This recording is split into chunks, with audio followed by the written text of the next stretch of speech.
27 for Life sur radio27.be. Et voilà, on arrive tout doucement de la fin pour faire la conclusion de ce fameux marathon qui veut faire réfléchir sans faire chier les gens, si je puis dire. Allez, on est en fin de soirée, vous me permettrez l'expression. Je suis bien entouré pour faire la conclusion, puisque je suis entouré d'une part par Christine Mailly, notre marraine. Maintenant, on va l'appeler marraine. Et Paul Herman, qui est aussi, quelque part, une des grandes figures que l'on a connues par le bassin RTBF, mais il a continué à sévir sur d'autres cieux. Et justement, à propos de sévir, on lui a commandé une petite chronique liée à l'actualité, cette actualité qui touche Viva for Life et, bizarrement, aussi 27 for Life, une actualité entre les deux. Paul, tu as la parole.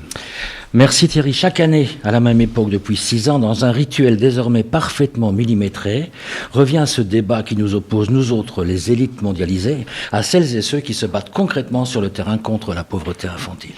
C'est une joute âpre où certains perdent des plumes en gagnant notre estime et d'autres gagnent des sous en perdant des kilos. Et à la fin, comme à chaque fois, c'est la cagnotte qui gagne. Une somme rondelette a toujours raison, surtout quand elle dépasse les millions.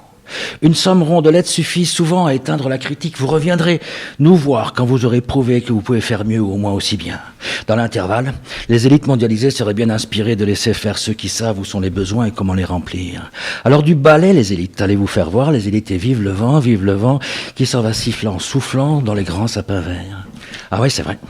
C'est vrai, quel est donc ce point aveugle dans notre raisonnement qui nous empêche de discerner ce que d'autres pourtant aperçoivent bien mieux que nous et qui les fait s'exclamer à la lecture d'une interview de l'une de nos représentantes, la dame Mailly, ici présente, qui ne se privait pas d'en dire ce qu'elle en pensait de cette 6e opération dans la presse la semaine dernière et dont l'intervention inspira donc à un animateur de vivacité, cette célèbre Philippique. C'est quand même de la grosse connerie tout ça, ouh là là, je suis colère pour au moins toute la journée.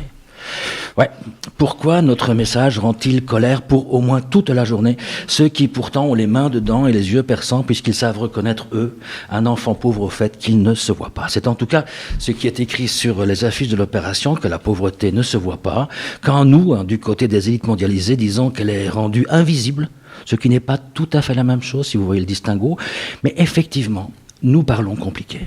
Il nous faut toujours problématiser, contextualiser, c'est le moindre de nos défauts. Il nous faut toujours faire comme si en toute chose nous avions à nous soucier de pédagogie, de déconstruction et de critique sociale, comme si nous avions mission d'information, quoi. C'est ennuyeux, à la fin, la fréquentation des gens qui se veulent trop malins. Et pourtant, nous savons fort bien, nous autres qui ici parlons, qu'encore une fois, nous serons défaits au terme de ces 5 jours d'ermitage cubiste. Chaque année, nous partons perdants et à l'arrivée, chaque fois, nous avons perdu. On l'a dans le cube à tous les coups.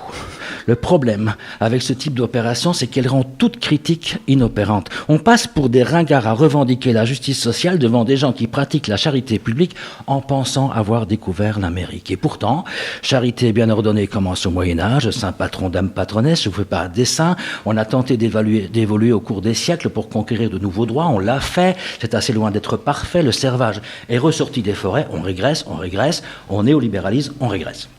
La pauvreté est devenue aujourd'hui un peu comme le chômage une variable d'ajustement. Nous avons affaire à des gens qui sont désormais pensés comme surnuméraires et ce qui est en question, c'est de savoir si ce qui reste du pacte social sera toujours assez solide pour accepter de continuer de nourrir ces bouches qui refusent de devenir auto-entrepreneuses d'elles-mêmes autrement qu'avec un colis alimentaire. C'est pour ça que Viva for Life nous fait vieillir. Elle nous ramène avant le temps du politique, avant le temps des luttes sociales, avant le temps des droits. Elle ne voit pas devant, elle ne voit pas demain. Elle ne pose pas la question de ce qui va se passer et de ce qui va se jouer demain entre la justice sociale et la situation climatique. Elle ne voit que des tours, des églises et des machicoulis. C'est pour cela qu'elle s'enferme dans une sorte de château à l'aube d'une cathédrale. C'est Barbe Bleue, sa petite clé, c'est la sœur Anne qui nous regarde vieillir. Et puis, il y a une chose pour laquelle on en veut vraiment beaucoup à cette opération, c'est qu'elle est désormais devenue indispensable au financement de tas d'associations. Ça leur évite notamment de scoltiner le contrôle et le jugement social dont sont friands aujourd'hui les bailleurs de fonds, soucieux de transparence, de retournabilité et d'output, produisant ainsi une surprenante mise en abîme du mot bénéficiaire. Il existe désormais une chaîne assumée des bénéficiaires, chacun le devient de l'autre. Nous sommes entrés dans un système pervers de redevabilité sociale qui oblige, comme on disait au beau siècle, je suis votre obligé. C'est notamment cette redevabilité qui distingue Viva for Life, qui en quelque sorte pallie des manques de l'État, de la plateforme citoyenne d'hébergement qui loge et nourrit des migrants à Bruxelles, ou de Douche Flux qui propose des douches et un lieu de pause pour les sans-abri. et qui, elle aussi, effectue des missions d'un État manquant, à ceci près que les questions que retourne la plateforme Doucheflux à un État délibérément absent, désengagé ou malveillant, n'entendent pas maintenir une chaîne de créances et de débits sociaux, mais bien la rompre. Et c'est essentiel, n'est-ce pas, cette distinction entre la solidarité et la charité. C'est essentiel de questionner le rôle de l'État, pas de modérer ses incompétences volontaires. En 1954, il y a 64 ans, tandis que l'abbé Pierre, voyant les conséquences des rigueurs d'un hiver terrible, lançait sa première alerte et mobilisait les petits sous de la France pour sauver du froid les gens mal logés, vivant dehors ou dans des bidonvilles, un gars presque comme moi, chroniqueur aussi, au Canard enchaîné, et qui avait vécu un moment dans la rue, lui avait écrit « Prenez garde, l'abbé ». On apprend beaucoup de choses dans la rue en hiver. On apprend que les gens charitables sont comme les chats. Ils ne se frottent à vous que pour se caresser. Ah, vraiment, qu'est-ce qu'il y a de chat ?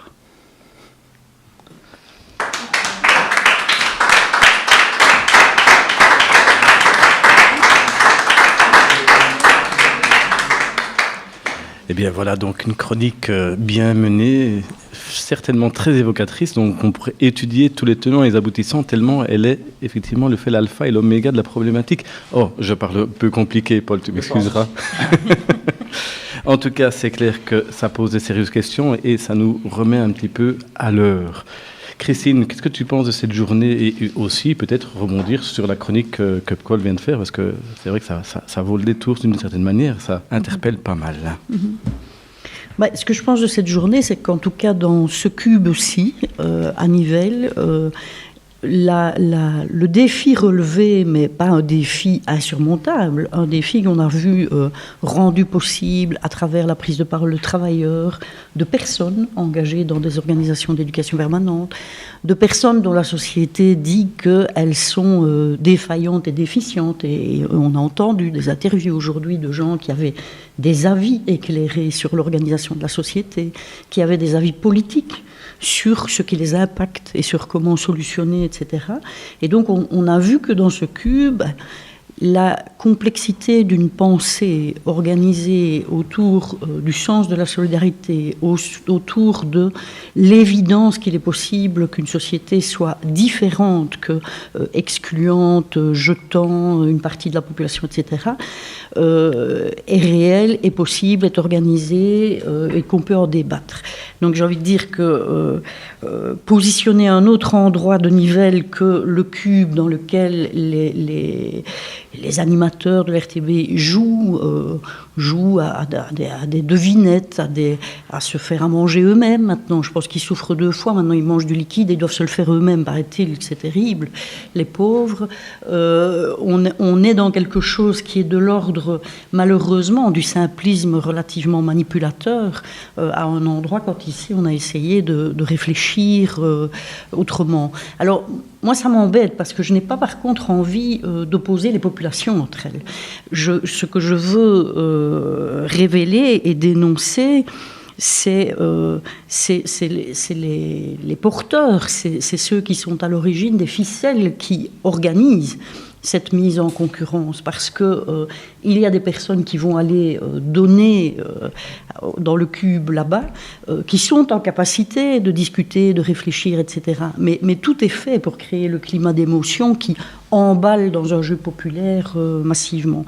Ce qui m'embête, moi, avec l'opération Viva for Life, dans la manière dont elle se répète depuis plusieurs années, etc., c'est que, Paul le dit, il y a comme une installation de quelque chose qui est une évidence non critiquable, hein, et les autres, a priori, auraient tort de se positionner différemment.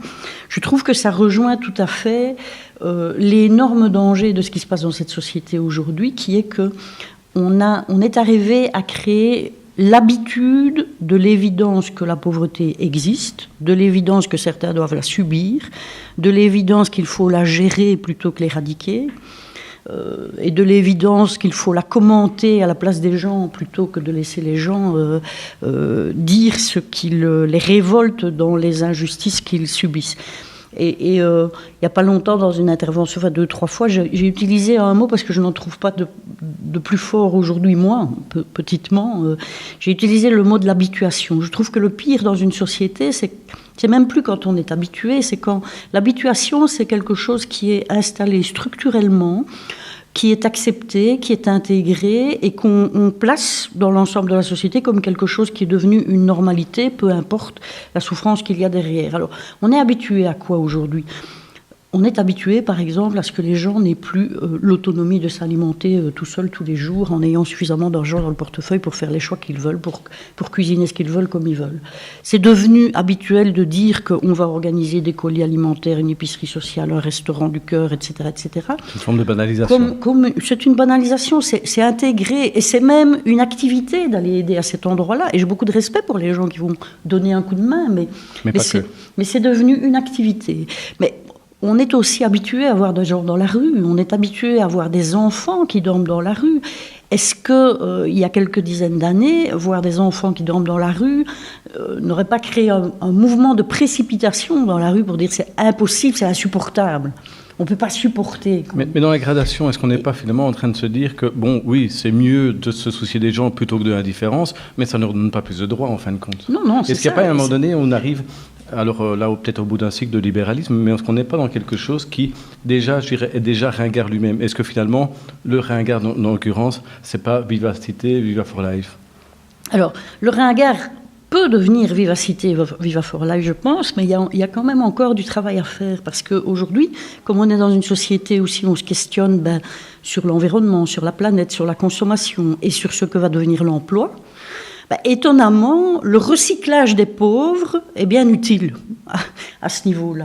Pourquoi ? Parce que le recyclage des pauvres, c'est aussi passer son temps à s'occuper des pauvres, donner du temps à la pauvreté, réfléchir à une consommation différente qui devrait être moins importante, et donc se dire, tiens, dans le fond, le pauvre, il consomme moins, donc, etc. Donc, il y a encore du travail à faire pour que, simplement, le fait de ne pas se révolter contre les inégalités, et donc l'exploitation de certains par d'autres, le fait que les excédentaires, c'est toujours les mêmes, et il y en a qui décident que certains sont excédentaires. On est aujourd'hui excédentaire du travail, on est excédentaire du chômage, on est excédentaire du CPS, on est excédentaire de la maladie, de la validité, on est excédentaire du logement, on est excédentaire de tout, de l'école, parce qu'aujourd'hui, l'enseignement qui ne réussit pas avec tout le monde, la privatisation de l'enseignement, etc. Donc oui, je pense qu'on est dans quelque chose qui évolue, heureusement. Je pense qu'on est face à de plus en plus de gens qui se questionnent. Moi, je suis impressionnée quand même, malgré effectivement la force de Viva for Life, l'agression, en quelque sorte, je vais peut-être le prendre comme ça, de l'animateur de la RTBF que j'ai subi, je vais dire ça comme ça. Moi, je n'y ai pas réagi. Mais je suis tout à fait étonnée de voir la quantité de réactions qu'il y a sur les réseaux sociaux, dans le train, dans la rue. Je reçois des mails de gens que je ne connais pas qui me disent « Mais Madame Mailly, vous avez raison, nous on est d'accord avec vous, etc. » Donc je pense qu'il y a quelque chose qui se construit progressivement. Alors on voit aujourd'hui les mouvements, il y a les gilets jaunes qui sont là. Les gilets jaunes, qu'est-ce qu'on fait avec eux ? Comment est-ce qu'on écoute ce qu'ils ont à dire ? Comment est-ce qu'on écoute cette classe moyenne qui s'effrite ? Comment les mouvements d'éducation permanente ouvrent leurs portes ? Comment ils se décalent par rapport à leurs pratiques, leurs habitudes, etc. en se disant « Tiens, en temps réel dans la société aujourd'hui, qu'est-ce que ça veut dire ? Où est-ce qu'on les rencontre ? Quelle connexion est-ce qu'on essaye de faire ?» Paul a parlé de la plateforme citoyenne de Doucheflux, etc., qui sont des gens qui sont dans le champ de la critique et de l'action. Et donc dans un champ politique, dans un champ qui repolitise, qui solidarise et repolitise. C'est ça la différence avec la charité. Je pense qu'il y a des gens qui cherchent à resolidariser, repolitiser, etc. Je pense qu'il faut connecter tous ces gens-là. Eh bien justement, là on arrive au bout de l'émission. Alors juste en quelques mots peut-être, s'il fallait jeter une bouteille à la mer, Paul Herman, qu'est-ce que tu dirais ? Qu'est-ce que tu donnerais comme conseil ? Je ne sais pas toujours bien de donner des conseils, ça fait un peu grandiloquent, c'est pas ton genre, mais force-toi un petit peu. Un conseil sur quoi, Thierry ? Tu veux un conseil sur quoi ? Je vais essayer de t'en trouver un. Ma machine à laver. Non, alors, pour avancer, pour sortir de ce genre de logique-là qui est en train de nous contraindre ou qui se transforme. De la logique du spectacle qu'on voit à l'œuvre, notamment. Oui. Écoute, je crois vraiment qu'on a tout intérêt à effectivement connecter, comme vient de le dire Christine, les secteurs et les domaines entre eux. Je pense que ce type de production de spectacle ne vit que parce qu'elle n'est pas connectée. Si elle était un minimum, elle verrait l'espèce de vide dans lequel elle se situe. Je veux dire, pour moi, c'est une sorte d'évidence. Si elle était reliée, Donc, elle ne vivrait pas cette forme d'isolat dans lequel elle est. La géographie de cette affaire est magnifique, ce cube, cette espèce de fermeture, tout ça. Tout ça dit beaucoup, en vérité, d'un splendide isolement du média par rapport à la société. Recréer une intelligence neuronale avec tous des synapses un peu partout et les connexions. Vous me retirez les mots de la bouche.